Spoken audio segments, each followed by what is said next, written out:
Goeiedag almal, dit is Theo. Jy weet wanneer probleme ons pad langs kom en ons aangeval word deur die magte van duisternis, is daar gewoonlik een groot waarheid wat ons soms vergeet.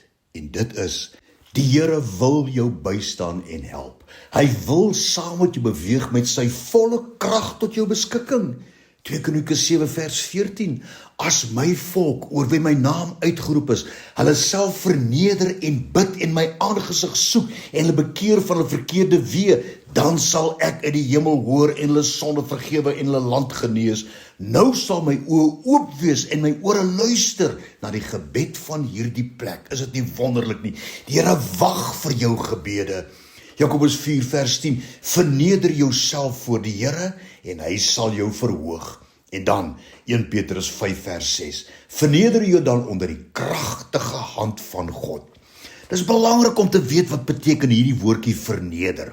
Verneder is die Griekse woord taipaino, wat in hierdie konteks beteken, moenie die grootheid van God minag nie, maar plaas jou hele lewe, alles wat jy het en is, in totale afhanklikheid van hom. Nou die teenoorgestelde van hierdie woordjie verneder of nederig is hoogmoed of hoogmoedig. Hoogmoed en trotsheid loop hand aan hand en die Here God haat beide. Spreuke 29 vers 23.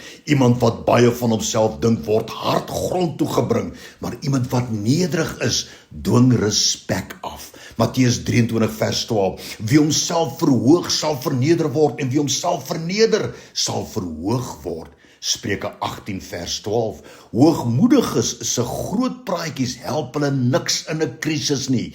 Nederiges wat op die Here vertrou, word in elke nood gehelp. En dan Romeine 11 vers 20.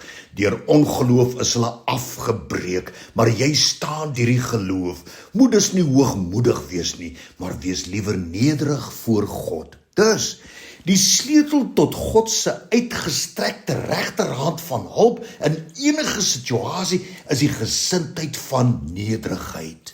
En kom ons gesels môre verder uit hierdie teks wat die direkte, die onmiddellike gevolg van 1 Petrus 5 vers 6, verneder jou dan onder die kragtige hand van God is. En dan, onthou, 1 Petrus 5 vers 6 direk vertaal, in jou probleemsituasies, die uitdagings wat jy moet trotseer, moenie die grootheid van God minag nie, maar plaas jou hele lewe, alles wat jy het en is, in totale afhanklikheid van hom.